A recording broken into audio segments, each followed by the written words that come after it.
Ok, entramos ao vivo. Ok, Ok. entrou agora. Então, boa noite a todos. É um prazer estar aqui recebendo hoje o Dr. Newton e o Cauê na aula aberta da Liga de Inovação, Empreendedorismo e Gestão do Uninova FAP, né? Nós estamos aqui também com os alunos de medicina Henrique e Andressa. Ok, entramos ao vivo. Entrou ao vivo? Entrou agora. Ah, não, é que estava dando um eco aqui. Pode continuar, Zerar, professor. então. Não, pode continuar, professor. Tá normal. Então, eu vou apresentar aqui o Dr. Newton, né, vice-presidente da Unimed Teresina, médico cardiologista, tem MBA em gestão empresarial. Né? O Cauê é fundador do HackMed, né, é acadêmico de medicina da USP e intercambista da Harvard Medical School. E é um prazer estar recebendo aqui vocês. Nós estamos com dois moderadores que são alunos, que uma é a Andressa Dantas, a presidente da LAES, o Henrique, vice-presidente da LAES, e eu, professora Janaína, sou professora e colaboradora da Liga e orientadora deles no curso de medicina. E a nossa programação se dará em um momento de descontração, né? Eu queria deixar isso bem claro, a gente está aqui para poder conversar um pouco, então não será um debate, né? Será uma conversa orientada por algumas questões que nós levantamos junto aos alunos que hoje estão compondo a Liga, e eu gostaria que a Andressa iniciasse falando um pouco da iniciação da Liga. Fique à vontade, Andressa.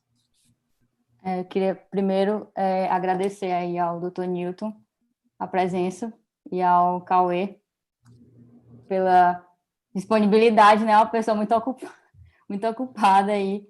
Acabou de sair aí da organização do HackMed Conference, que foi um evento gigantesco, com várias pessoas.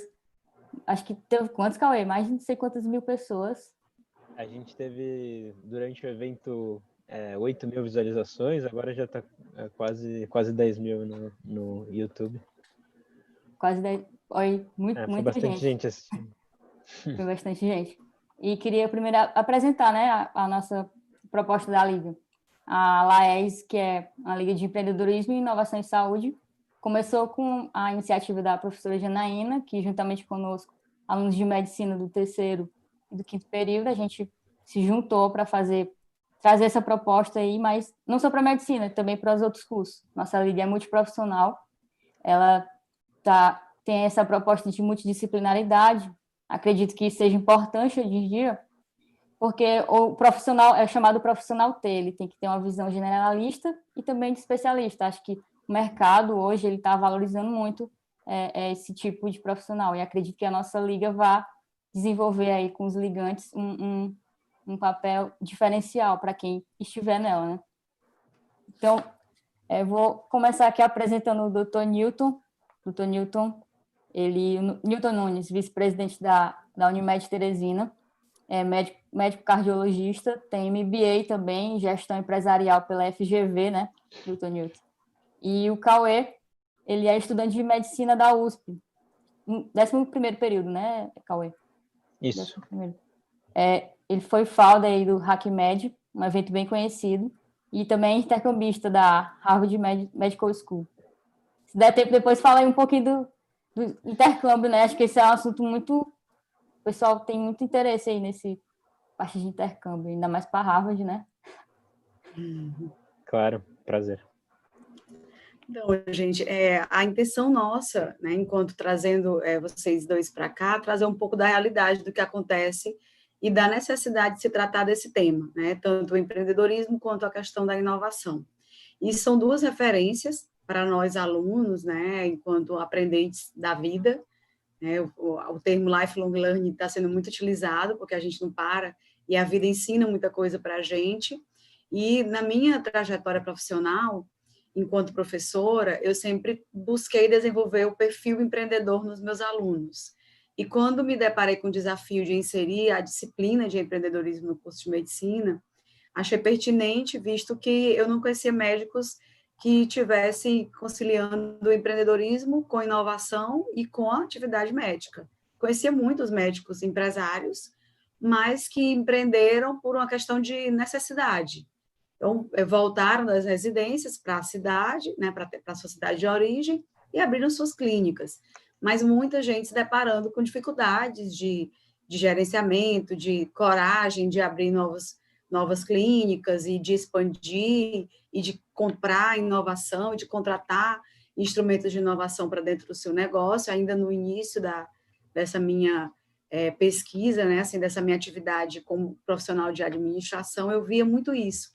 E quando me deparei com o mundo da inovação, né, quando eu fiz o meu primeiro curso de Design Thinking, que foi em 2016, eu terminei minha primeira formação, comecei em 2015, terminei em 2016, que foi uma sequência de Design Thinking, Design de serviços, Design de experiências, né, Design para a área da saúde. Então, mergulhei nesse universo e vi que aqui em Teresina as pessoas estavam mais distantes ainda do que significava o empreendedorismo inovador, né? Então, se para cá a inovação era só abrir uma clínica e enfrentar os desafios da gestão, trazer e inserir a inovação era mais distante ainda da realidade local.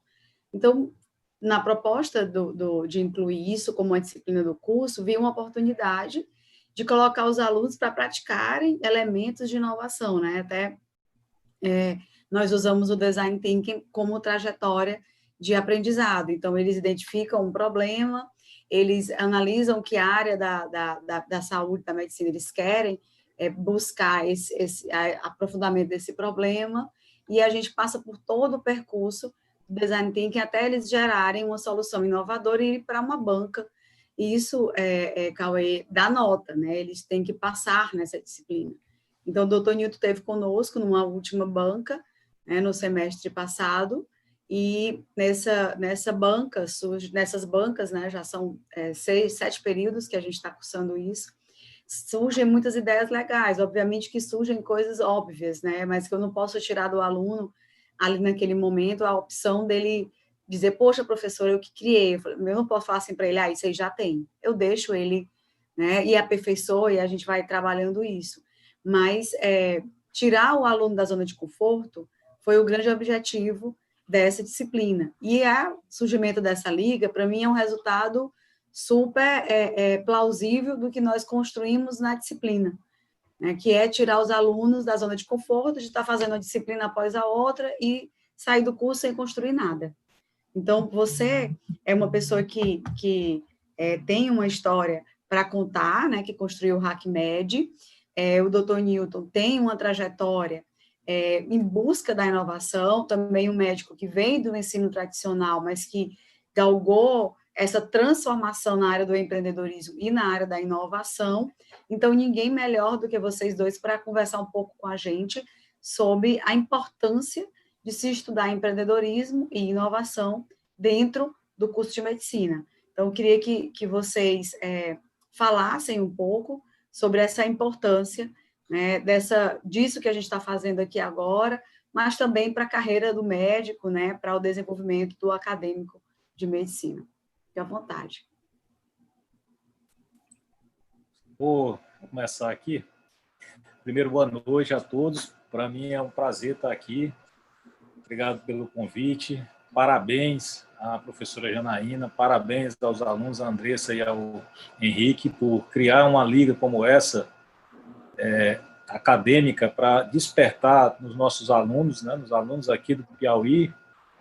Já disse aqui para eles que eles podem até expandir aí para outras faculdades, não ficar só na Nova FAP, porque esse assunto é de extrema relevância e é preciso que a gente crie um ambiente inovador, não só nichos inovadores, para que a coisa funcione. E então, vocês estão realmente de parabéns. Eu não tive isso, eu formei na UFP aqui, né, numa educação extremamente tradicional, fiz a residência, fiz a prova, fui para São Paulo, morei 10 anos em São Paulo, fiz residência na Unifesp, e clínica médica e cardiologia no servidor estadual em São Paulo, depois fui fazer eco na Unifesp e fiz meu doutorado em medicina lá na Unifesp também. Então, eu galguei toda a parte tradicional da medicina, né? E nesse meio tempo, trabalhei em grandes serviços. Trabalhei lá em São Paulo, trabalhei no Sírio-Libanês, trabalhei no Einstein, trabalhei no Fleury, que são grandes serviços que nós temos em São Paulo. e vi a coisa chegar primeiro, né, porque chega primeiro nas grandes, né, instituições, parte de tecnologia, porque tem muito dinheiro, tem recursos, então chega primeiro lá, eles adaptam algo que está no mercado externo e já chega. E, por fim, voltei para cá, para Teresina, já com aquela ideia. Quando a gente volta disso, desse mundo, é a mesma coisa quando você vai para o exterior e volta, às vezes dá um pouco de tristeza, um pouquinho, né? Porque você se depara com um choque também de realidade na cultura, né? E então isso aí mais assim, o que eu pensei de não vou usar como modelo, algumas coisas obviamente que você consegue adaptar, né? E outras não. Então eu procurei trilhar a minha carreira como médico tradicional. No meio do caminho tive até outros negócios, fui sócio de uma loja de roupa, então assim já tinha uma coisa de procurar uma veia, exatamente, empreendedora de algum outro ramo e tudo. Por fim, tínhamos uma ideia, desde que eu morava lá em São Paulo, de montar uma clínica, né? Nós montamos uma clínica aqui, muito baseada assim, no espírito até do Fleury, que é uma grande clínica lá, um grande laboratório lá em São Paulo. A gente pegou meio que um modelo assim, para tentar adaptar e a gente colocou a clínica, os sócios. Então, o que o aluno de medicina tem que saber é que é o seguinte: ele pode ser o gênio, o melhor aluno da faculdade, mas se ele não tiver uma visão aberta do mercado, ele pode encontrar muita frustração depois, se ele não se conectar com a realidade, tá certo? Então, assim, eu tive todo esse currículo aí, fiz doutorado em uma das melhores universidades também do Brasil, e chega aqui, você volta para o zero, né? Fui dar plantão, fui fazer consultório, Então, assim, se a pessoa também não baixar a bola um pouquinho e se conectar naquela, sem se conformar, eu acho que, assim, também você não pode se conformar, porque senão você se frustra mesmo, de verdade. O que eu procurei fazer foi manter um basal para que eu pudesse ter uma receita, mas, ao mesmo tempo, pensando em outras coisas para crescer. E uma coisa que eu acho importante foi o que você falou: a gente nunca deve deixar de estudar. Então, é o estudo, é a capacitação que te transforma. É a capacitação que te transforma, tá certo? Então, a minha vida mudou muito após os 38 anos. Estou vendo, vocês são todos jovens, mas depois de 38 anos eu fiz um MBA na FGV, eu fiz outro MBA na faculdade, o Unimed, que eu ainda estou terminando esse MBA, fiz alguns cursos de gestão e fui eleito vice-presidente da Unimed Teresina, que era uma coisa que eu nem queria. Assim, fui médico operado, né? Mas não é aquela coisa que passava pela minha cabeça ocupar um cargo de gestão. Mas eu gostava tanto disso, e eu sempre quis fazer esses MBAs desde a época de residência. Eu já pensava em fazer MBA, só que eu olhava o preço lá, era muito caro. Um MBA naquela época era R$40 mil, R$30 mil, e eu nunca vou conseguir fazer um negócio desse trabalhando aqui. Então, hoje está mais barato. Hoje, se você olhar proporcionalmente, você consegue ter mais acesso, ter mais opção, tem muita coisa para fazer. Mas, assim, você tem que ter uma base, tem que estudar, você tem que se preparar. E outra, montar uma empresa não é na sorte, não. Não é pensa que você tem, eu sou 3, 4 gênios aqui, nós pensamos numa ideia brilhante e vamos montar.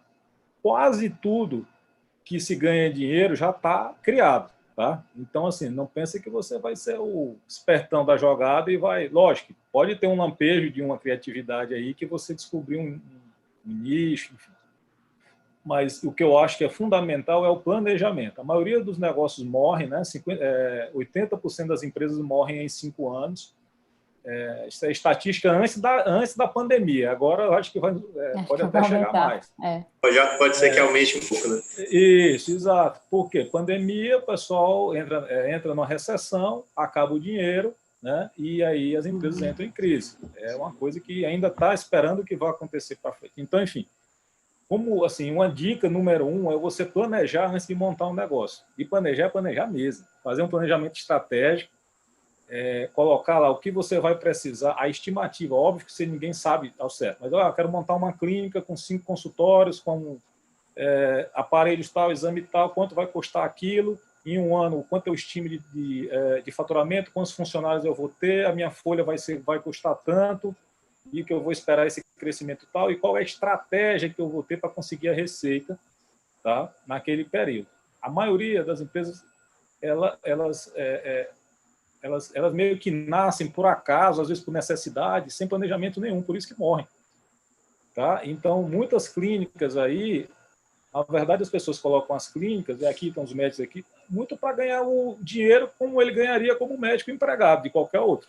Entendeu? Dificilmente eles organizam para pensar numa lucratividade, uma divisão de lucro futuro, entendeu? Então, assim, só pensa na hora trabalhada e quanto vai ganhar aquilo ali que ele ganharia trabalhando para outra pessoa.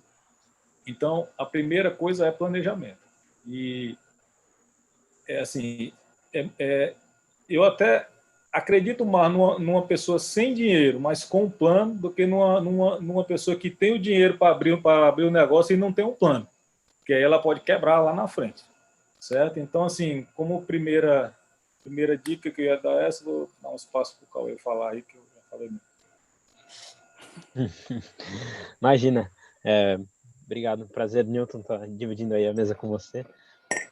Pessoal da Liga, muito obrigado pelo convite. Andressa, Janaína e Henrique, obrigado mesmo pelo convite. É um prazer estar aqui hoje com vocês. Adoro participar de iniciativas de alunos, principalmente estudantes de medicina, que estão querendo se envolver com essa carreira de empreendedorismo e inovação.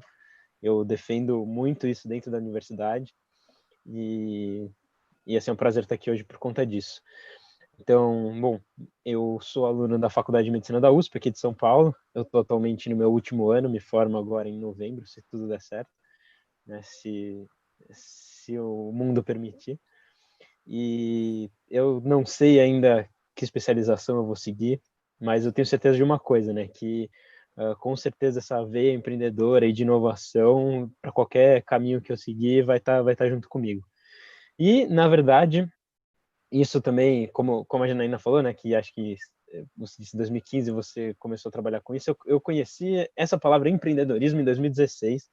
Foi engraçado, eu estava no terceiro ano da faculdade quando eu participei de um curso de inovação e empreendedorismo na USP.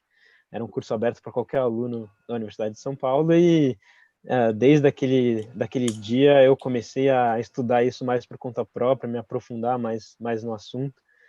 Então, os conceitos de Lean Startup, Design Thinking, Biodesign, todos esses conceitos comecei a estudar e a me envolver com projetos que utilizassem esses conhecimentos. Então, já participei de alguns projetos de startups aqui no Brasil e nos Estados Unidos, quando eu fiquei em Harvard. Muitos projetos que envolviam a criação de soluções para problemas na área da saúde. E eu acho que inovação, o conceito que eu tenho de inovação e empreendedorismo é um conceito que vai além só de você ter um negócio, ter uma empresa ou ter uma startup, né? Eu acho que são conceitos que você pode usar para sua vida, para o dia a dia. Então, quando eu conheci esses termos em 2016, eu fiquei muito feliz, mas eu fiquei bastante incomodado pelo fato de eu nunca ter tido acesso a isso dentro da minha universidade. Oi? Gera inquietude, né? Exato, eu fiquei muito incomodado porque até o terceiro ano da faculdade eu nunca tinha ouvido falar nesse assunto. E depois daquilo, eu sempre fui um cara que gostou muito de pesquisa, então quando eu conheci o empreendedorismo, eu vi uma forma de, ok, eu consigo agora trabalhar com pesquisa e aplicar isso na vida das pessoas. Então, para mim, foi o match perfeito entre o que eu gostava de fazer e o propósito, né? E você vê a sua ação fazendo a diferença na vida das pessoas. Então, isso que eu acho muito bonito de empreender e de trabalhar com inovação. E eu acho que também tem um outro conceito que é não necessariamente inovação exige não necessariamente você precisa de muita tecnologia para ser inovador, sabe? Inovação às vezes é um modo de pensar, às vezes é um modo de você facilitar um processo que já existe. Não necessariamente você precisa utilizar novas tecnologias para ser um cara inovador, sabe? Às vezes com pequenos detalhes, com pequenas mudanças no processo, você consegue inovar de uma maneira extremamente impactante, assim. E eu tive a oportunidade, então, de fazer isso aqui no Brasil e nos Estados Unidos. Em 2018, eu fiquei um tempo lá em Harvard, né? Fui aprovado num processo num processo seletivo para esse programa de intercâmbio, que é uma parceria entre USP e Harvard.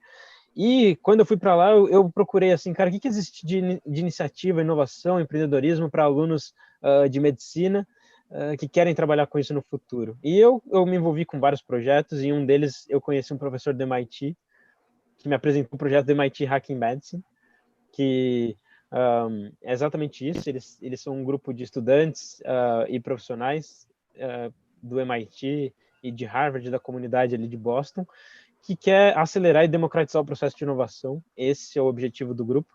E eles fazem isso por meio de organização de eventos, organização de encontros para falar sobre design thinking, empreendedorismo, workshops também sobre esses assuntos. E quando eu conheci o grupo, né, eu conheci por meio desse professor, eu acabei indo conversar com ele depois da palestra que ele deu em Harvard, contei um pouquinho sobre quem eu era, minha trajetória, sobre o que eu queria fazer no Brasil. E foi assim que surgiu, na verdade, o HackMed, né, porque ele me apresentou o grupo do MIT Hacking Medicine. Eu fiquei com eles por 5 meses lá nos Estados Unidos, ajudei a organizar 2 eventos, um em Nova York, outro em Miami. Em Nova York, no Mount Sinai Hospital, que é um dos principais lá de Nova York. E depois disso eu falei, cara, isso eu vejo muito sentido no que vocês fazem aqui, eu queria fazer isso no Brasil. Eles apoiaram a iniciativa, eu vim aqui como todo bom, como se diz, o processo do design thinking, né, de livro. Eu criei meu MVP, eu criei uma webpage, um site dizendo o que era o HackMed, explicando rapidamente o que era isso. E coloquei assim, quem que tem interesse de participar de um evento como esse? Eu lembro que eu tinha alguns colegas que estavam trabalhando em outras áreas, né? Amigos que estavam fazendo design, outros da área de administração, que estavam trabalhando em startups. E a gente resolveu montar, fizemos nosso primeiro protótipo, nosso primeiro MVP, que era um vídeo e um site. E aí perguntamos, né, quem tem interesse em um evento como esse. Teve 1.200 respostas de pessoas interessadas em participar do nosso evento. E aí sim a gente validou a ideia, né? Realmente existe demanda por algo como isso que a gente está criando. Acho que agora que a gente tem validado, vale a pena a gente seguir em frente. E aí foi uma correria, assim, a gente tinha 1 ano para colocar o projeto em prática, sair do papel e colocar isso de pé. E no final a gente conseguiu trazer 1.200 pessoas para dentro do Hospital das Clínicas, lá da USP. Um evento de 3 dias, foi o primeiro evento nosso. E foi muito legal, assim, surgiu o HackMed, a gente percebeu também que, além disso, né, no nosso hackathon, 39 projetos de startups surgiram, a gente tentou dar o maior suporte para essas startups, para elas poderem crescer e continuar, e depois disso a gente percebeu que realmente fazia muito sentido uma iniciativa como essa, e que a gente não deveria parar em São Paulo, né, que a gente teria que, para aumentar o impacto e o engajamento que a gente queria, a gente tinha que ser independente, atuar em outros lugares, levar isso para outras cidades, outros hospitais. E a gente resolveu criar o HackMed como uma organização independente e que está hoje em colaboração com o Hospital das Clínicas, mas que também tem braço para atuar em outros lugares e levar essa... Acho que isso que vocês estão querendo também trazer para dentro, isso vocês já estão fazendo dentro da universidade de vocês, a gente quer levar isso para mais gente, porque eu sinto hoje nas universidades, nas faculdades de medicina, isso é pouco difundido, a maioria dos médicos não tem uma formação voltada para empreendedorismo e inovação, não tem essa visão, não tem o conhecimento para isso, e eu acho que é algo que realmente as pessoas deveriam aprender, pelo menos ter algum contato na universidade, isso acaba abrindo muito a cabeça das pessoas que se formam como médicos, é a visão que eu tenho. Então, foi assim que surgiu o HackMed, hoje a gente acha que a gente pode atuar em outras frentes, a gente tem um braço de educação também, o HackMed Education, que nós estamos lançando agora, e a nossa ideia é isso, é dar suporte para que as pessoas possam gerar inovação na área da saúde, dar suporte e oportunidade para as pessoas que querem trabalhar com isso, independente da área de formação. Então, a multidisciplinaridade é uma coisa que a gente valoriza muito, é um dos nossos princípios, na verdade, e a gente quer trazer pessoas que também não estão hoje dentro da medicina, mas que podem, com certeza, contribuir para essas soluções. É isso. Fantástico. Falando um pouco desse momento também, do que nós estamos falando, né, essas experiências que você colocou, Cauê, deve vir de dentro, né, como você falou, assim, veio de uma inquietude, você foi colocado num grupo para fazer um curso de uma coisa que você foi por curiosidade, talvez na verdade, eu acho que são conexões, né, que o mundo providencia para a gente. Tanto que você seguiu uma trajetória que levou você aonde você está hoje, fazendo uma mobilização com 8.000 pessoas participando, buscando inovação. Então, despertar isso, olhando para a sua trajetória, você tem que ter uma motivação interior. né? E isso é que faz com que o empreendedorismo aconteça. Relevando um pouco do que o doutor Newton falou também, eu tinha outro negócio. Então, é muito do perfil do empreendedor, essa inquietude, essa coisa de não se conformar. Existem muitas máximas no estudo de empreendedorismo que falam que você tem que ter tido um negócio para falar de empreendedorismo, e tem outras pessoas que falam que você tem que ter quebrado um negócio para falar de empreendedorismo, para mostrar que você é resiliente, né? Então, existem muitas máximas que permeiam aí essas diretrizes que formam o perfil do empreendedor. Mas está muito ligado na fala de vocês, quando a gente fala, eu uso esse termo perfil, porque não é todo mundo que tem. Existe uma necessidade, e muitas pessoas ficam nesse percurso, né? A gente participa de jornadas, eu participo de muitas jornadas, e agora online, então, você começa uma turma com 8 mil inscritos, no final tem 8, disputando a última etapa, porque vai se perdendo no caminho. Então, quem fica mesmo é quem quer inovar, quem quer criar, quem quer ter ali na sua trajetória aquele resultado. Poxa, isso aqui foi eu que coloquei, foi eu que testei, foi eu que validei, foi eu que fui lá. Então, está muito no sangue do empreendedorismo isso. E agora, nesse momento da pandemia, né, muitas inovações têm surgido, e muitos hackathons também estão sendo sugeridos, né, em todas as áreas, pessoas estão se reunindo para inovar. Quando você fala que inovação nem sempre está ligada à tecnologia, eu cito um evento que o Dr. Newton, como é que eu posso falar, mentorou, né, ou até criou lá dentro da Unimed, aqui de Teresina, que foi uma maratona de ideias. E essas ideias, eu participei dessa trajetória, e muitas ideias, elas eram de mudança de processo de gestão, de um outro olhar para o que todo mundo já fazia anteriormente.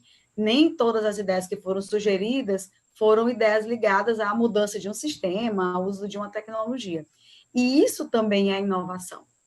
A forma, você olhar, você juntar duas ideias ali, e aí eu digo assim, a sensação que nós que facilitamos processos de inovação, assim, que eu faço, quando a pessoa fala assim, poxa, nunca tinha pensado nisso, para mim já foi uma inovação. A pessoa já falou assim, nunca tinha pensado nisso, então você já pode partir do princípio de que você está fazendo alguma coisa diferente do que você fazia antes, e que você pode partir para um percurso de inovação, atrás, obviamente, de coisas que possam aumentar esse repertório para que aquilo que você teve, aquela ideia, aquela sacada aí, se transforme numa inovação, usando tecnologia ou não usando tecnologia. Assim, foi muito assustador para mim, e está sendo ainda, falar com outros professores de outros estados, né, porque eu trabalho com a educação de professores também, e o professor fala assim, nossa, Janaína, como que usa isso? Uma coisa que eu falo assim, você nunca ouviu falar? Mas eu tenho que entender também que as pessoas não estão no mesmo time umas que as outras. Então, exigir que um médico entenda do que é inovação é difícil. Né? O cara nunca ouviu falar nisso, ele nunca parou para... né? Eu sempre dou esse exemplo da telemedicina. Né? Não foi fácil para mim ser professora de gestão e empreendedorismo e inovação no curso de medicina sem ser médica. Né? Então, muitas vezes a pessoa olhava para mim e falava assim, professora, a senhora está viajando na maionese, falando de telemedicina, falando de um site lá no MIT que os caras estão trabalhando essa tecnologia e trabalhando futurismo. Eu fiz um jogo de futurismo, acho que foi na turma de vocês, né, Andressa, que eu levei o jogo de futurismo e usei o site Futurismo só com coisas de saúde e com coisas que agora estão tão próximas deles, né, como assim, o básico é a telemedicina. Tinha coisas da 2015, universo, da NASA, e a gente está vendo aí o Elon Musk, né, com o foguete dele. Então, assim, naquele dia ali, eu era a professora que estava viajando na maionese, né, assim, nada a ver, professora, falar isso aí agora.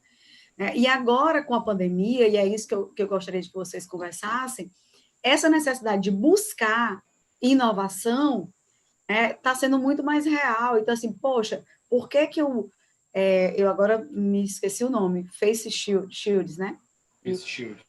Face Shields nunca foi um objeto da rotina de todo mundo que é uma coisa que protege. Assim, aí, no dia que lançaram as empresas de robótica, tudo em 3D fazendo, aluno recortando, aluno grampeando, e aí foi uau, né? Assim, uma coisa que todo mundo passou a usar. Uma Realmente coisa simples, né? Uma barreira. alguém Assim. parou para pensar numa coisa legal que daria uma proteção a mais, e alguém que criou, não me lembro quem foi que colocou isso em larga escala. Acho que foi o Bruno Aragão, médico daqui de Teresina, Bruno Aragão, que mora em São Paulo, ele fez o projetinho e espalhou isso. Todo mundo copiou. Aí inovou. Né? Então, acho que assim, ele participou do HackMed, se não me engano, Bruno. Foi? Aí, até o Cauê conhece. Então, assim, inovou, criou uma coisa nova, uma coisa simples, que o modelinho foi tão legal que os alunos fazendo com grampo e o outro, a mãe ajudando a recortar. Então, o movimento de inovação, ele está muito em evidência, né? Então, como é que vocês estão vendo isso agora no Covid? Assim, o doutor Nilton, do que está acontecendo dentro da Unimed, né? A gente teve contato com o doutor Rafael na quinta-feira passada, e ele falou muito sobre os elementos de gestão, né? Que a mudança das pessoas em relação à pandemia, né? Eu queria ouvir um pouco da inovação. E o Cauê, de como é que está esse movimento nas suas conexões sobre esses HackMeds que estão acontecendo, né? O movimento Health em busca de inovação. Bom, realmente, tem até uma frase agora que já virou piada, né? Que quem acelerou, na verdade, a tecnologia, especialmente a telemedicina, não foi nem o CEO, nem o CIO, nem nada, foi o Covid-19, né? Foi total. Acelerou a telemedicina. Total. A telemedicina, só para você ter ideia, o professor Schalke, professor da USP, que talvez é a maior sumidade nisso aí, nesse assunto, ele já trata disso há 22 anos. Há 22 anos. Não é uma novidade, não é uma coisa nova. É porque, como ele falou, eu já escutei várias entrevistas dele, disse, não é que é novo, é que agora passaram a prestar a atenção nisso por conta dá a devida importância, né?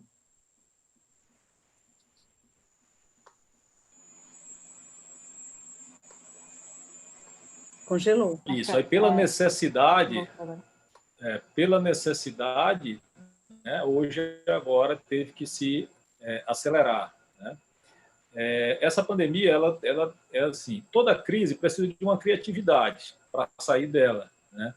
Então, quando você tem uma crise muito grave, as mesmas respostas que tinham aos problemas anteriores não vão servir para a crise sem precedente nesse século. Então, respostas antigas não servem para perguntas novas, né? Exatamente. Entendeu? Então, assim, você tem uma situação nova, a maior pandemia deste século, né? Porque teve a gripe espanhola em 1918, mas desse século é a pior. Ela vai jogar todo o mundo em recessão. O PIB eu não me lembro, nos meus 46 anos de vida, de ter visto todos os PIBs negativos, os principais PIBs do mundo negativos ao mesmo tempo.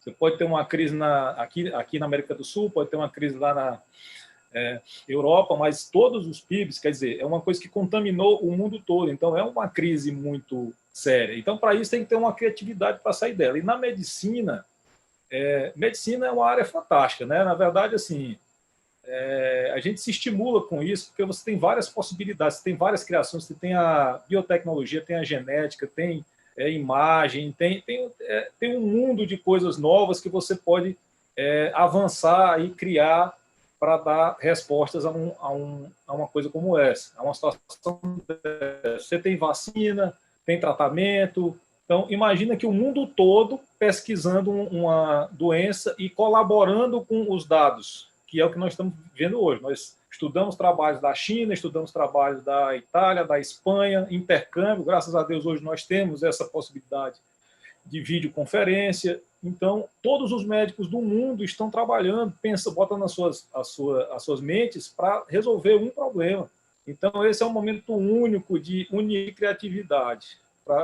Então, com isso veio. Então, nós tivemos avanço da telesaúde, né? Não só a telemedicina, porque aí envolve todas as outras áreas também.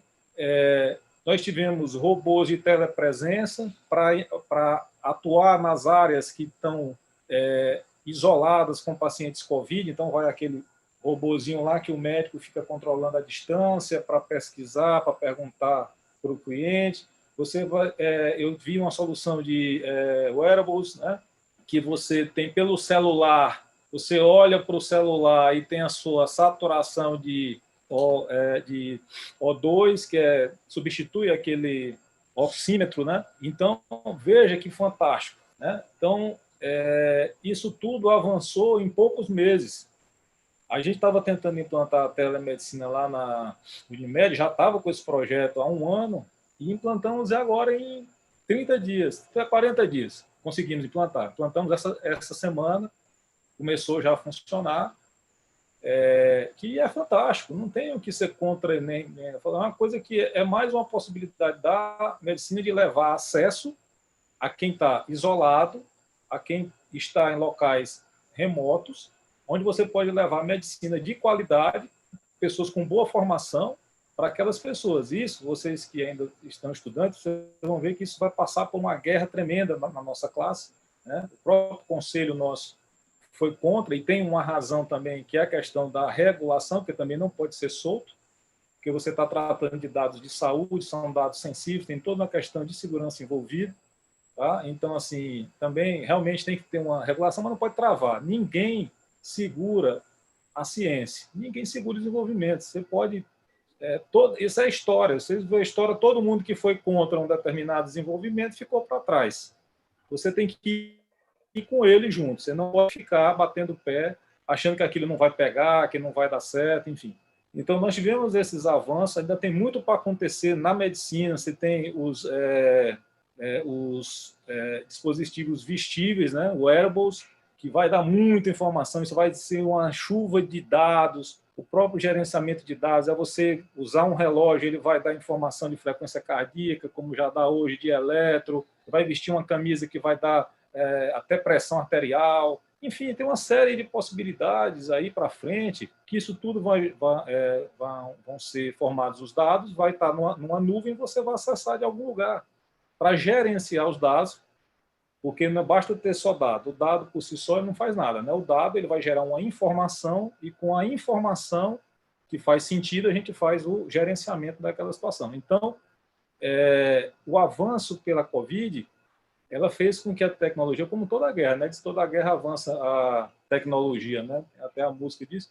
Mas é isso mesmo, porque quando você tem uma guerra ou tem uma crise, você tem que achar solução. E as cabeças pensantes do mundo se direcionaram para resolver esse problema. E as tecnologias evoluíram em todas as frentes, inclusive nos processos. Falando sobre inovação, eu acredito muito na inovação, é fazer uma coisa diferente, é a mesma coisa de um modo diferente, que não tem nada a ver com tecnologia, como o próprio Cauê falou, tem a ver com um processo melhor. A tecnologia pode até ajudar fazer um processo melhor, mas ela tem que ser, porque não vai adiantar nada você inovar e criar uma coisa que não serve para nada. Criei um negócio legal aqui, bonitinho e tal, mas não serve para nada, então isso não tem nenhum benefício. Você o foco é o problema. Depois vem a tecnologia. Exatamente. Ela te dá a possibilidade de você criar uma solução para aquele problema, mas se você não identificou muito bem qual que é o problema, qual que é a dor, você nunca vai conseguir desenvolver nenhuma solução, né? A solução ela tem que resolver um problema. E outra coisa, ela não pode ser dissociada nem da prática e nem da parte comercial dela também. Porque isso é uma outra coisa, que é o seguinte, quem é dessa área de inovação realmente são as pessoas que viajam mesmo, são pessoas que sonham, né? Que gostam de tecnologia, que pensam que vão... São aquelas pessoas que você vai lá, vai para fora e vê um monte de coisa legal e volta para cá e todo mundo acha que você está viajando, que aquilo não vai servir nunca para cá, para o Piauí, por exemplo, né? Quantas vezes eu não já ouvi isso, não já escutei? Então, mas você não tem que dar ouvidos a isso, você tem que pegar aquilo que você viu e adaptar e melhorar um pouco o estado que você está, certo? Eu acho muito legal ter um evento como esse aqui no Piauí, exatamente por isso, porque a gente tem menos acesso. Tá? Quem está lá num grande centro em São Paulo tem vários eventos, vários acessos, é um hub de pessoas, né? aqui a gente está meio isolado, entendeu? Então, assim, quando tem um ecossistema como esse, segunda-feira eu vou fazer uma live aqui, já fazendo com o Ney Paranaguá, que é um cara brilhante também, que é um cara que criou tecnologia e se deu bem nacionalmente. Então, aquilo para a gente, como piauiense, imagina um cara sair de um cenário adverso e se ele não fosse um cara que pensasse na frente, que tivesse essas ideias malucas que ninguém tem, tá certo? Hoje em dia, porque ele fez dinheiro com aquilo, aí tudo bem, o cara é um gênio. Antes era outra coisa, tá entendendo? Então, assim, é isso. Você não pode perder essa veia de pensar no futuro, inovando, com o pé no chão, uma coisa que resolve um problema e pode ser vendida ou pode ser ter algum fim social, mas ela tem que resolver um problema. É isso, eu acho que ela tem que ser casada com a realidade.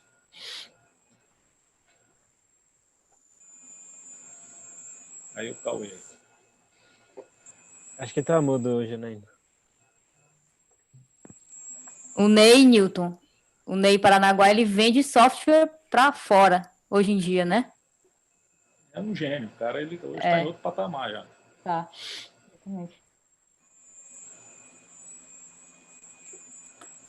Professora Janaína? Não. Bom, mas eu acho que...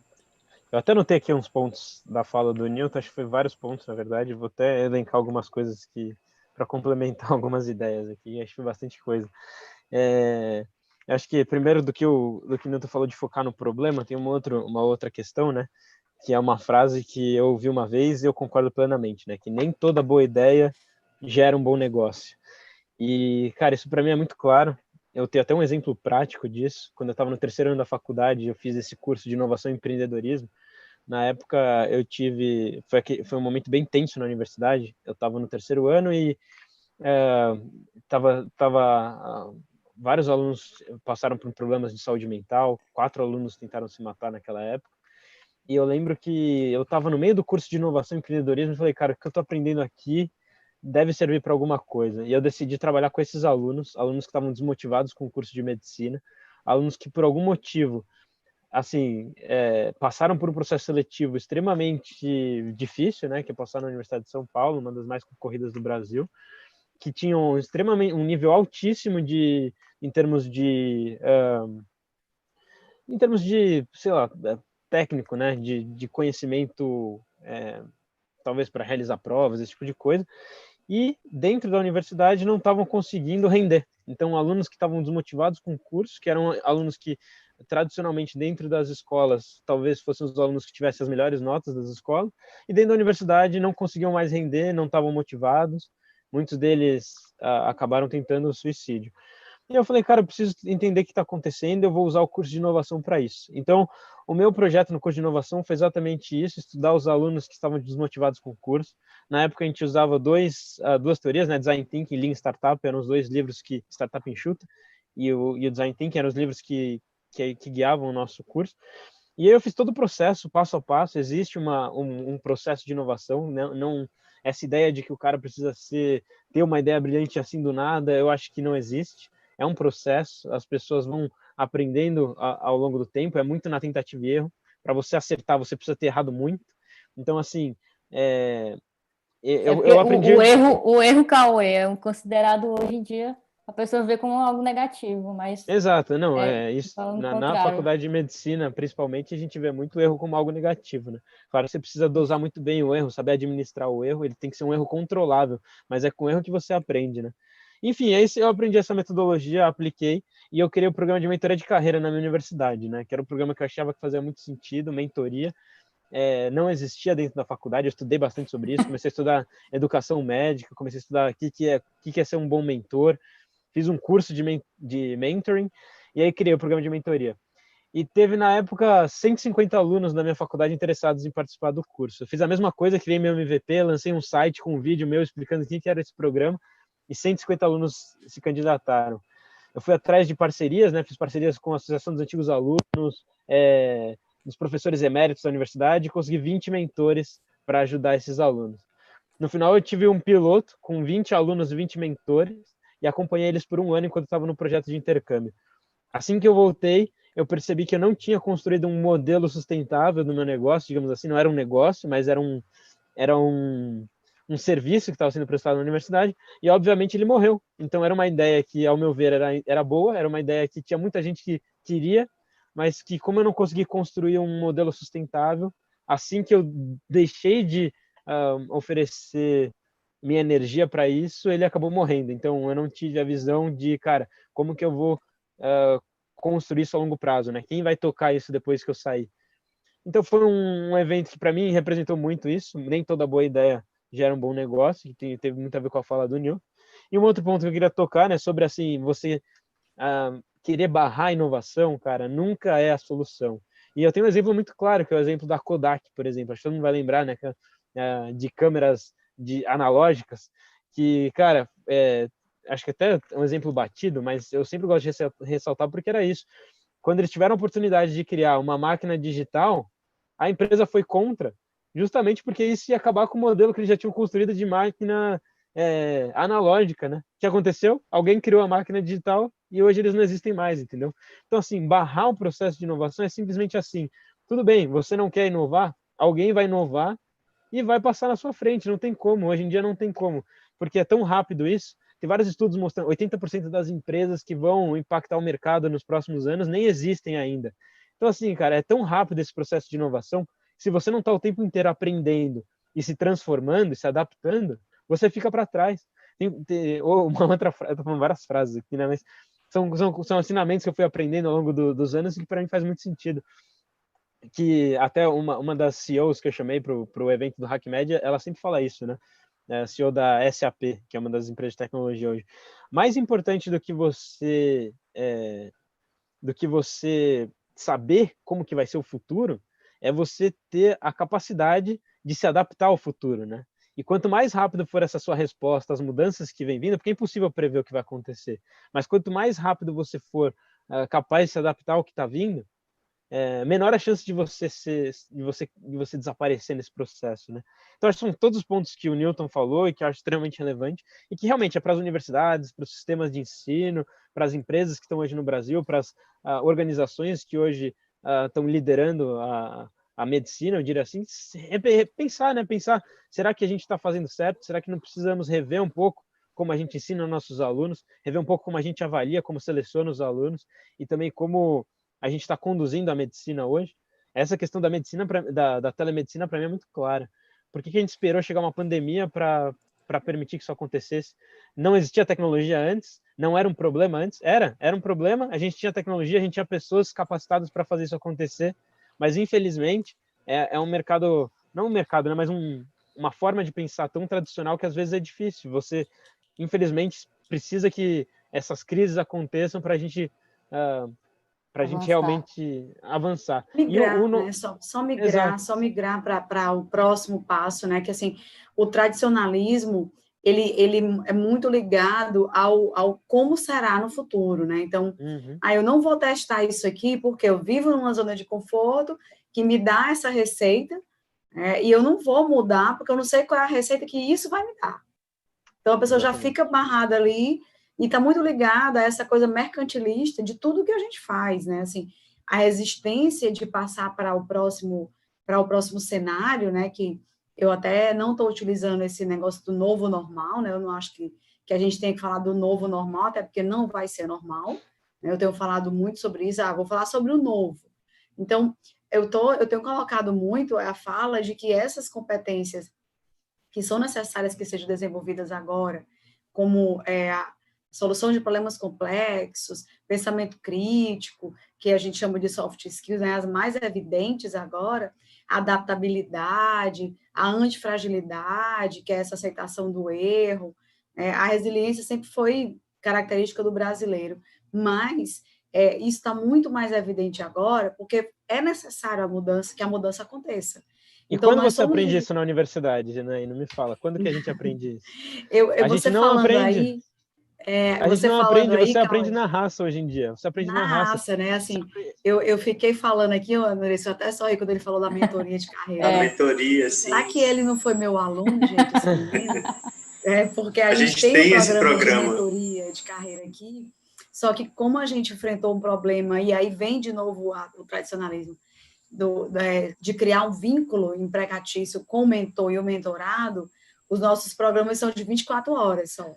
Né? Então, o aluno escolhe o mentor e ele fica com aquele mentor ali, os alunos dormem e viram noites no plantão, lá dormem não, né? Viram plantão lá com o médico, vai para o centro cirúrgico, acompanhando aquele...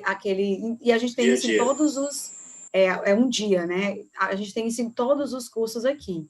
E roda muito bem, e aí, obviamente, não tem custo, então não vai quebrar. Nós não vamos quebrar uma mentoria de carreira aqui, porque não tem receita, também não tem despesa. Né? E o mentor, ele assina um termo conosco de que não há um vínculo empregatício. Então, a gente fica como instituição de ensino protegido. Uhum.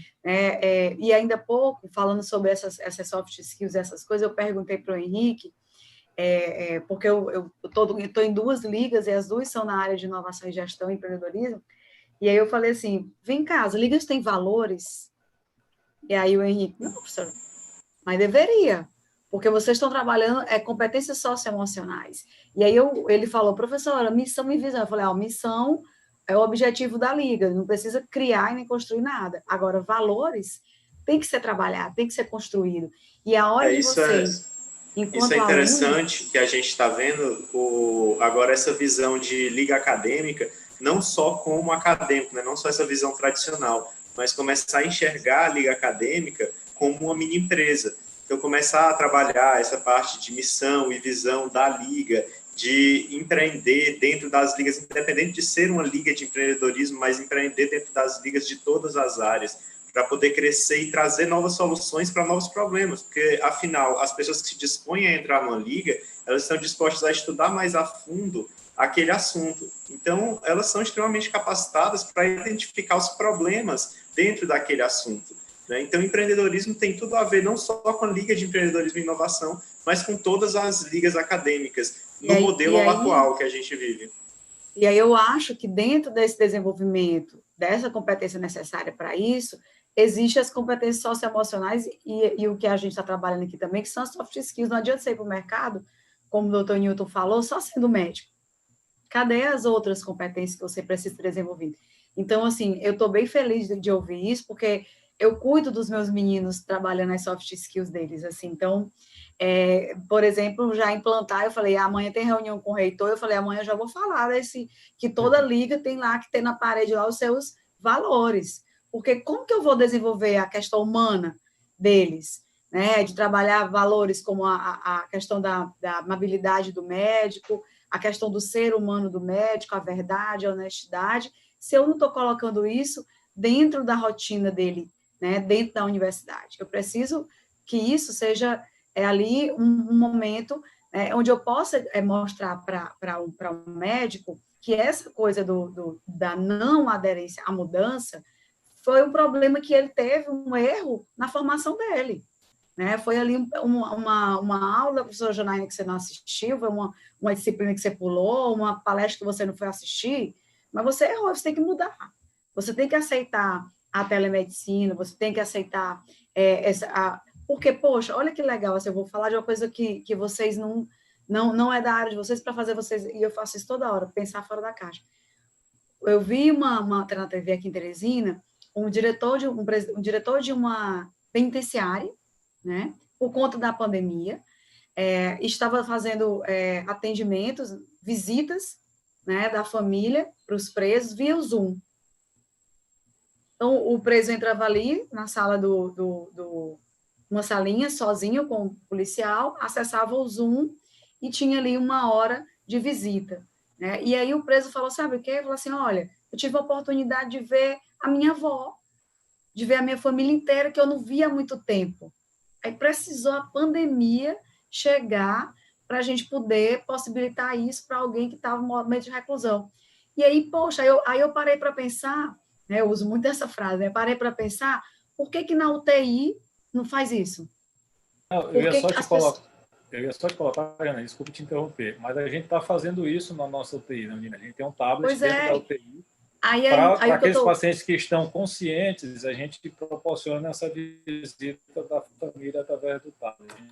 Aí, assim, são coisas que estão acontecendo agora via pandemia, que, meu Deus, que ninguém nunca pensou nisso antes. Assim, uma vez, no dia do aniversário do detento, ele vai poder ver a família dele pela internet. Cara, faz muito tempo que tem internet. Aí o próprio WhatsApp liberou agora a conversa com mais de 4 pessoas. Por que só agora? O Google descobriu que ele não servia para a educação agora. E está ainda adaptando o Google Meet, o Hangout, adaptando. Quem foi que foi lá para cima? O Zoom, que era o cara que estava aí preparado para atender. Então, as pessoas estão usando o Zoom muito mais do que o Google. O Google deve estar louco para comprar o cara do Zoom aí. Então, essas coisas que estão acontecendo agora com a pandemia, poxa, que nem eu falo assim, eu vou estar velhinha falando assim, eu já tinha falado isso para vocês, né? Mas a gente que trabalha com essa visão de futuro, né, os cenários de futuro, tem essa inquietação, assim, muito, eu fico louca quando eu vejo, poxa, vou ligar para todo mundo agora, defensoria pública, fazendo audiências online, resolvendo problemas que nunca foram resolvidos antes, conseguindo com que pessoas... E está servindo até para poder pegar os detentos que estão pedindo auxílio família, né? Lá, pedindo o auxílio da Caixa Econômica, né? Então, está servindo para tudo. Então, o Henrique quer fazer uma pergunta aí agora para o Cauê. Henrique, vamos passar aí para o teu bloco de perguntas. Certo. Então, assim, achei bem interessante tudo que foi falado pelo Dr. Newton e pelo Cauê. E a gente vê que a gente está num tempo, na verdade, sempre foi tempo para isso, mas agora que as pessoas estão acordando, né? De buscar os problemas e conseguir soluções novas para problemas novos, né? Então, eu queria perguntar para o Cauê nesse sentido, né? Porque o Hackathon tem tudo a ver com isso, né? E nessa questão da área de saúde, o que é necessário, Cauê, para que a gente possa realizar um hackathon aqui em terras piauienses? Primeiro que o Cauê venha para cá.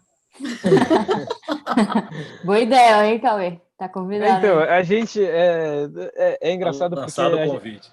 A gente tem essa visão dentro do HackMed, a gente tem assim de, cara, como que a gente faz para levar esse modelo para outros lugares? Inclusive a gente tem um grupo de voluntários muito forte, principalmente acadêmicos. Eu acho que da minha experiência como universitário, eu vejo que trabalhar com estudantes, cara, é uma coisa incrível, assim, o poder que os estudantes têm de colocar esses projetos e levar eles para um outro nível, sabe? É diferente quando a gente tem estudantes trabalhando, então eu acredito muito no poder do estudante.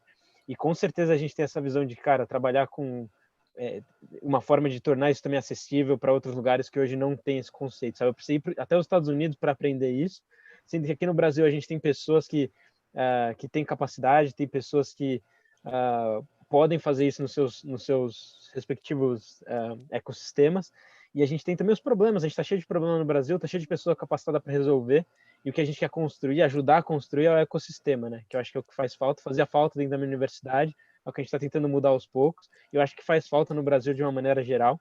Esse é o nosso propósito, né? Por que o HackMed existe. E, assim, você consegue ver isso, cara, na prática, assim, a gente lançou o nosso evento em 2020, 31 de janeiro. 31 de janeiro, as temáticas do nosso hackathon eram telemedicina, saúde mental, reabilitação, cuidados cirúrgicos.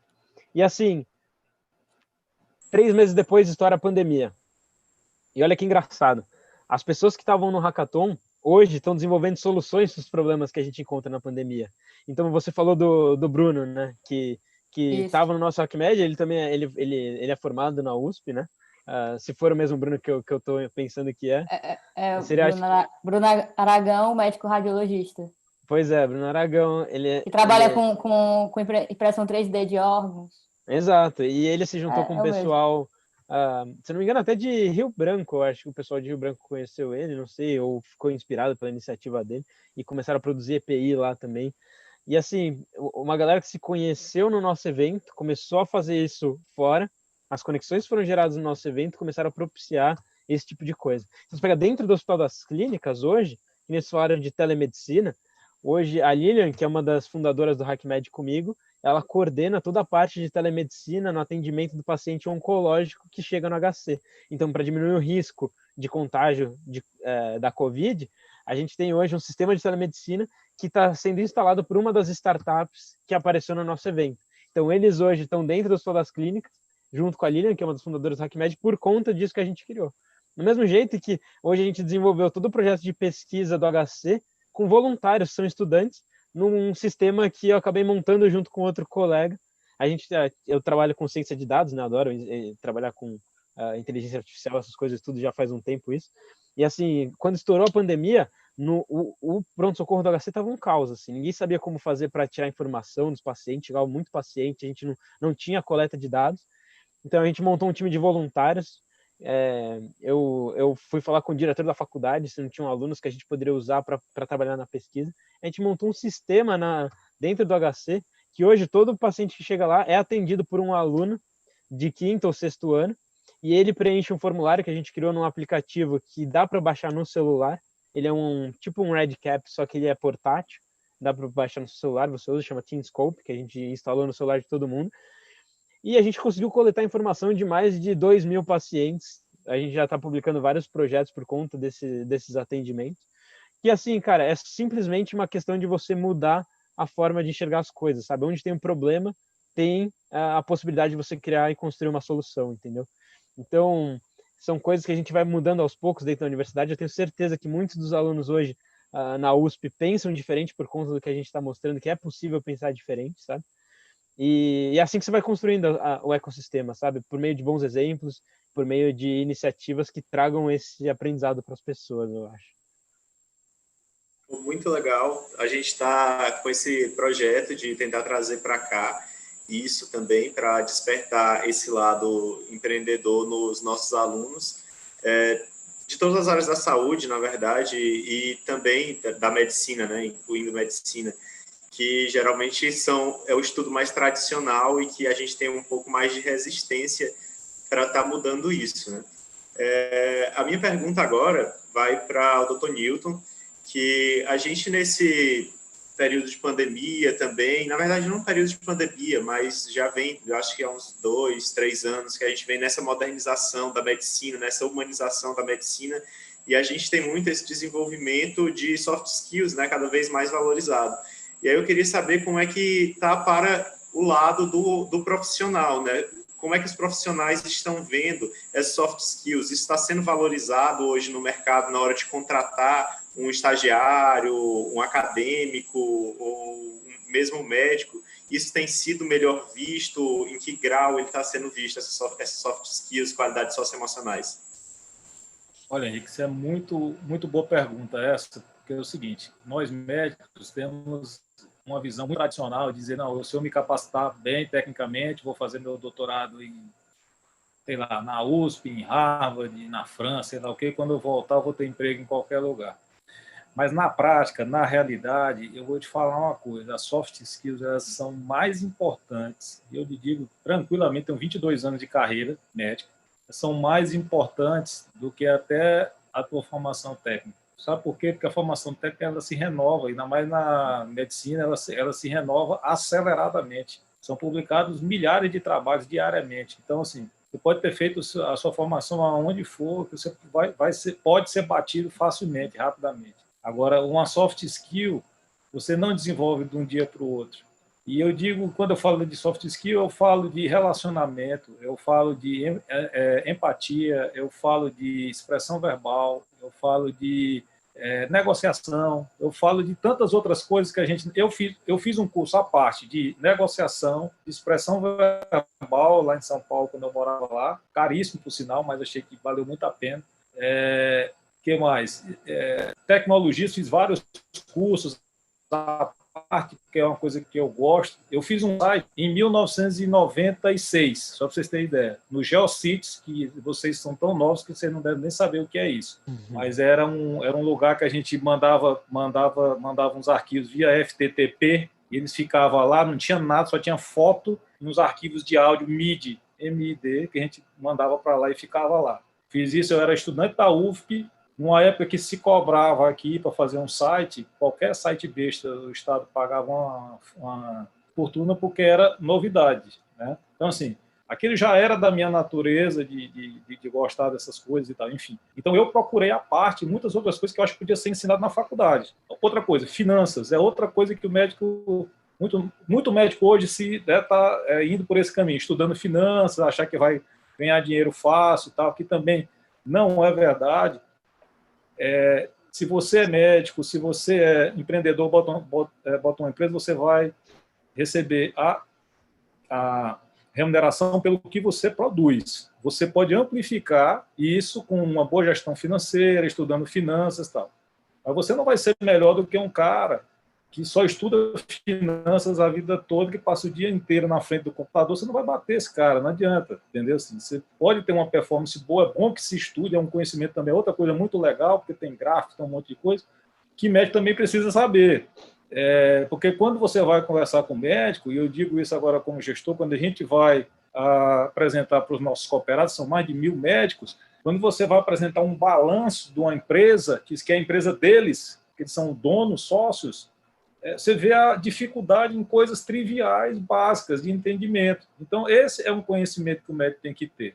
Saber ler um balanço, uma demonstração financeira, um fluxo de caixa, assim, são coisas que assim, não vou dizer que são básicas, mas são coisas desejáveis que o médico tem que saber também. Se você for montar um negócio, como é que você vai montar um negócio sem saber o que é um balanço, o que é um fluxo de caixa?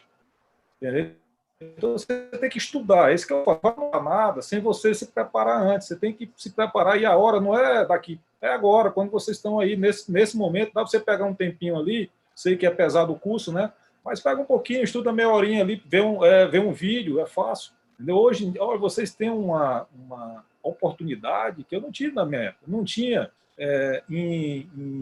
Aqui começou, aqui no Piauí, em internet em 1995. Entendeu? Então, assim, eu entrei na faculdade em 92, não tinha internet, não tinha celular. Você sabe o que é isso? Não? Hoje você tem internet na palma da mão, você tem um conhecimento do mundo todo na palma da sua mão.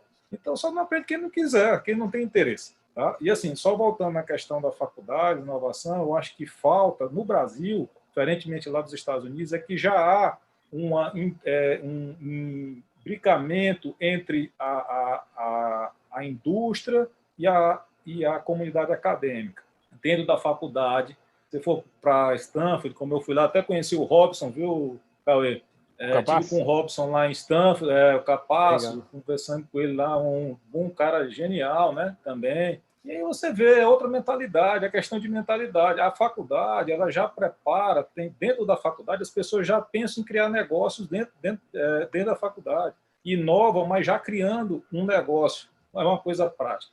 No Brasil, eu fiz doutorado, fiz uma pesquisa imensa que durou 4 anos, que assim, tinha todo um potencial. A minha tese era de um assunto que não existia no mundo, inédita na época. Aí passou, eu saí, fui fazer outras coisas e ela ficou lá. Podia ter gerado um remédio, podia ter gerado... E aqui no Brasil é isso, não tem uma continuidade. O conhecimento não tem... Quando eu era estudante, ganhei o primeiro prêmio do COMAP, com um trabalho científico que eu fiz na UF. Assim, já tinha pesquisa, e eu ia atrás, eu fiz esse trabalho com um professor de química, porque eu não encontrei nenhum professor de medicina para me orientar nesse trabalho. Eu saí procurando os professores e ninguém queria, dizendo que já estava lotado, estava cheio. Eu fui no departamento de química e peguei um professor de química que tinha doutorado lá, tinha uma linha de pesquisa com plantas medicinais, e fiz esse trabalho e ganhei o primeiro lugar, junto com outros colegas. Então, assim, quer dizer, sempre você teve que ir atrás, vai atrás. Aqui no Piauí, principalmente, você não tem um ambiente e dizer assim, não, eu vou escolher aqui, eu quero seguir essa linha de pesquisa, essa porque já está tudo montado, eu só vou entrar num grupo. Não, você tem que fazer por conta própria, então é muito mais difícil. Né? E lá nos Estados Unidos, o que você vê é que já há estruturas preparadas para você se inserir, né? Entendeu? E dali você vai criando coisas, por isso que desenvolve mais rápido. E aqui as coisas não têm continuidade por isso. Entendeu? Então, falta muita coisa. Então, assim, essa iniciativa de vocês de tentar fazer isso, e também, assim, logo vocês vão estar no 6º ano, como o Cauê já vai pensar no que fazer, qual a residência, e não deixar isso se perder, ou pelo menos criar uma cultura para quando vocês saírem daí, outras pessoas que venham depois de vocês aproveitar esse legado e ir tocando, entendeu? Para a coisa ir crescendo. né? Então, assim, porque senão se perde. A gente cria, a gente tira benefício para a gente, mas a coisa não fica como legado para a sua comunidade, para a sua cidade, entendeu? E eu acho que realmente o que falta é um sentimento maior de comunidade. Eu acho que falta ter esse sentimento de comunidade para que o conhecimento ele seja compartilhado e daí evoluído, né? Eu acho que aqui no Brasil, assim, de um modo geral, mesmo lá em São Paulo, são ilhas que você tem, mesmo da parte de tecnologia, são ilhas. Tem uma ilha em Santa Catarina, tem uma ilha em Recife, tem uma ilha em São Paulo, que são ilhas de projetos, né? Não tem um sistema, né? Um ecossistema. Só para você ter ideia, quando eu quis montar a telemedicina no ano passado, eu saí procurando plataforma e eu não encontrei nenhuma pronta. Assim, já está pronto para usar? Nenhuma, zero. Hoje eu tenho 40 plataformas para escolher. Entendeu? Então, assim, por quê? Houve uma necessidade de mercado e as pessoas, para ganhar dinheiro, foram criando ali a toque de caixa e está aí criado. Então, mas eu acho que o que se tem que criar é um ambiente de inovação e progresso para resolver coisas práticas e não se perder conhecimento. É isso aí. Certo, muito obrigado, doutor. Eu queria só fazer a última pergunta aqui para o Cauê, antes da gente finalizar. Em relação durante a pandemia, que a gente está tendo muitos atendimentos online, né? Como é que a inteligência artificial poderia otimizar o tempo em relação a diagnósticos propedêuticos de paciente e durante esse tempo de pandemia? Eu vou sugerir um livro para vocês. Acho que é um tema muito extenso e assim tem muita coisa sobre isso. Eu não sei se vocês conhecem, mas tem um pesquisador, médico, cardiologista americano chamado Eric Topol. Ele é um dos caras que mais estuda isso no Deep mundo hoje Medicine, em né? dia. Deep Medicine. Eu recomendo esse livro para quem quiser entender mais o que existe de inteligência artificial. Eu, nos Estados Unidos, tive a oportunidade de entrar em contato com algumas coisas lá em Harvard que eles estavam fazendo. Estou tentando implementar algumas coisas aqui no Brasil, usando essa parte de ciência de dados, computação. Hoje em dia, muita coisa é aberta na internet, então a gente tem muito acesso hoje.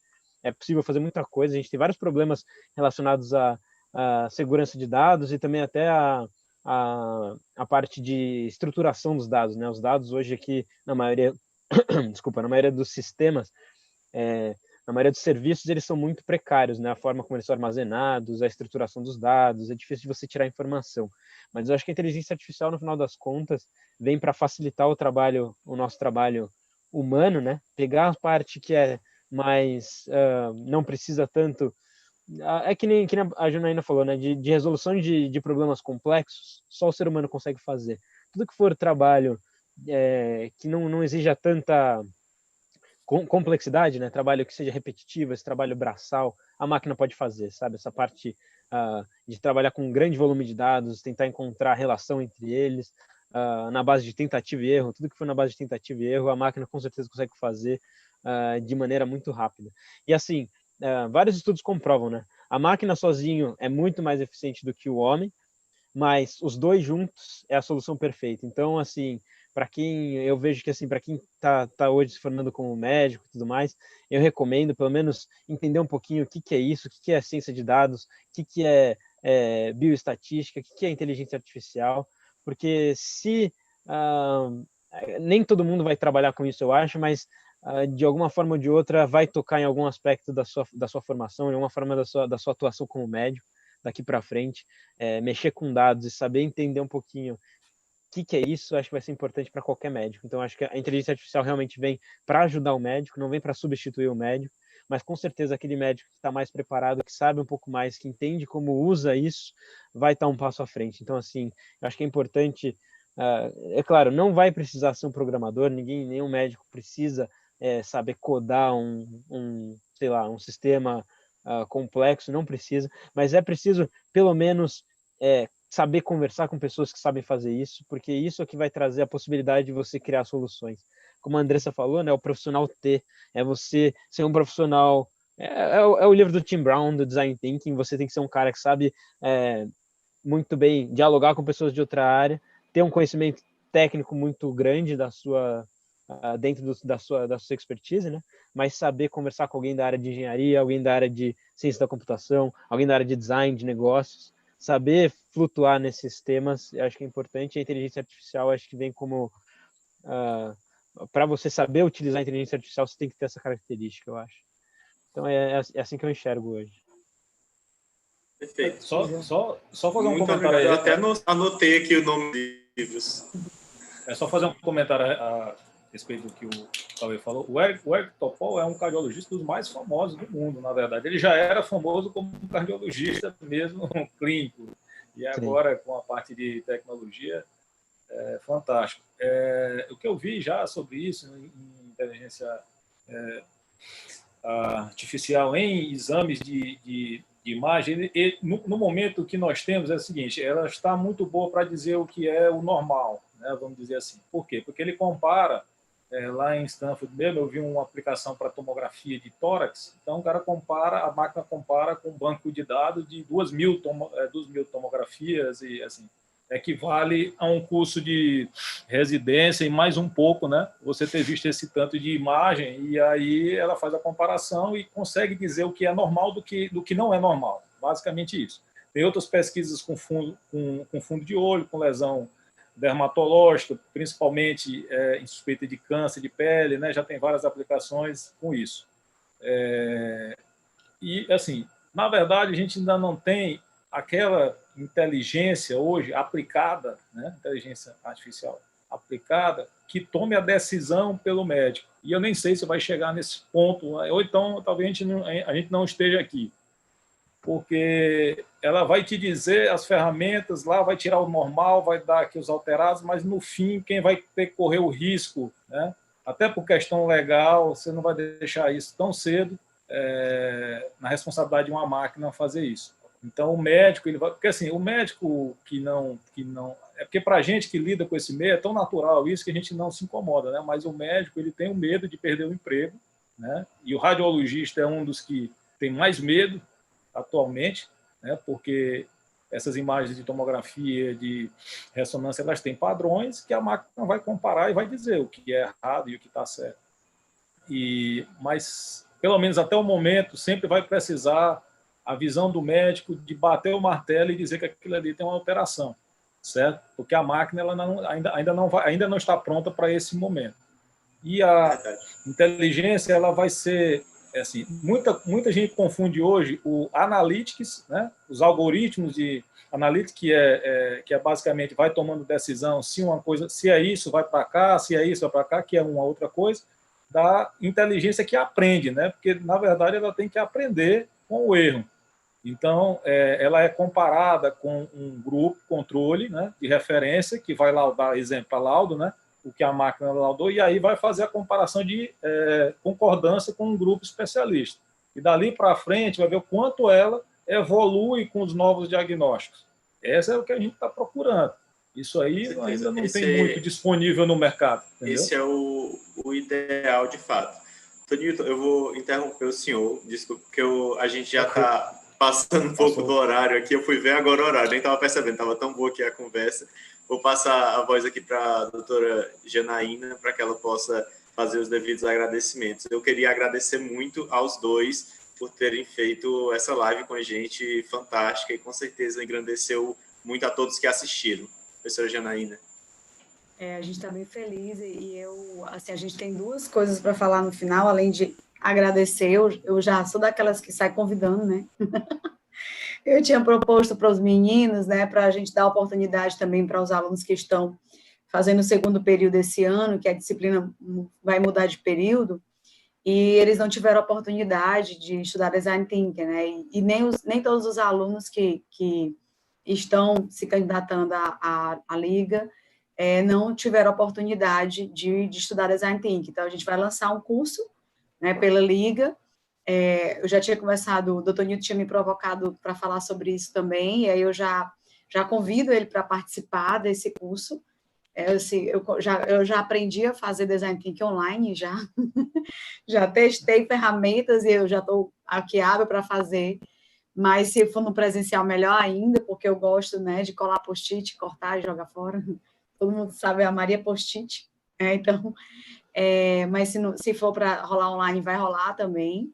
E aí, como o Cauê não pode estar presente com a gente o tempo inteiro, para ele ir para a banca de análise das ideias, né, no final dessa proposta que vai ser exclusivo para os alunos da Liga, né? Esse curso que a gente vai dar aí de Design Thinking exclusivo para os alunos da Liga.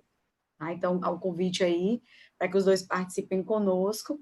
Queria falar que a Andressa, a última fala que a Andressa pediu foi sobre o processo de seleção da Liga, né, Andressa? Está em processo, o processo está acontecendo, as pessoas podem ainda se inscreverem.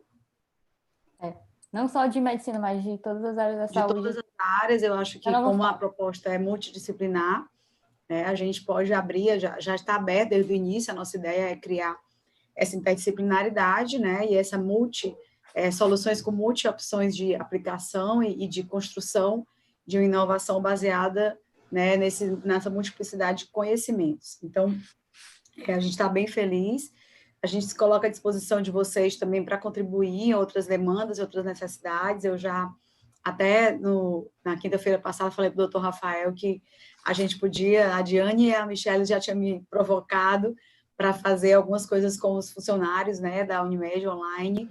Eu acho que a gente está nessa pegada e dá para acontecer muita coisa. E, Cauê, a gente está à disposição de você para que o que você precisar dos nossos alunos para compor, para ser voluntário, você tenha certeza que você tem aqui um grupo de fãs, né, do seu trabalho, né, e da sua pessoa aqui em Teresina, e a gente sempre vai estar à disposição, né, como voluntário, né, eu também me coloco para fazer, não só os nossos alunos, mas eu também, e o corpo de professores que você precisar, né, nós temos aqui uma equipe bem legal. Janaína, estou precisando de um jurado aí na área tal, na área da saúde tal, então a gente tem muitos professores legais e até o grupo AFIA também, a gente consegue conectar com outras pessoas, e é isso, eu estou muito feliz, foi muito legal ouvir, eu espero que a gente consiga atingir um número maior de alunos, eu nem sei quantos alunos estão conectados agora, mas como a gente fica passando os links, né, as visualizações vão aumentando com o tempo, mas eu estou bem feliz, eu queria muito que todos tivessem participado, para que a gente tenha uma mudança de mentalidade. Eu acho que o nosso recado aqui hoje é esse. O empreendedorismo e a inovação tem que fazer parte da nova mentalidade do médico para o futuro das suas atividades. Eu queria finalizar com essa fala, e os cenários são incertos, e eu preciso que as pessoas tenham essas soft skills desenvolvidas. Muito obrigada. Vamos marcar aí a próxima já, depois aí, deixar marcado. Muito obrigado. Com certeza. Obrigado, pessoal, pela oportunidade, foi um prazer. Newton, Janaína, Henrique, Andressa, obrigado mesmo, foi um prazer estar com vocês. Com certeza vamos colaborar ainda no futuro. Eu vou avisando vocês, eu estou bem empenhado agora no HackMed, inclusive sobre perspectiva de carreira, quem sabe, né, seguir esse caminho de empreendedorismo não seja uma opção, né. Acho que hoje na medicina é um caminho não tradicional, mas acho que daqui para frente cada vez mais vai ser uma possibilidade de carreira, e é isso que a gente quer mostrar também com a nossa iniciativa. Então é isso, obrigado pessoal, foi um prazer. Obrigada. Prazer foi nosso. Obrigado mesmo. Assim, para mim é sempre um prazer participar de eventos como esse de inovação, é um assunto que eu gosto bastante, realmente eu me empolgo com esses assuntos aqui e eu desejo vida longa para a Liga, né, que está começando aí. Espero que vocês engajem muita gente, façam intercâmbio aí, aproveite o Cauê e leve o pessoal aí, entre nos grupos de trabalho. Eu acho que é muito importante esse compartilhamento de ideias, né, que só faz acrescentar e crescer esse sistema. Tá? Parabéns mesmo, parabéns pela iniciativa e estou à disposição para qualquer coisa que vocês precisarem. Obrigada, doutor. Valeu, pessoal. Obrigado. Boa noite a todos, gente. Boa Forte noite. abraço.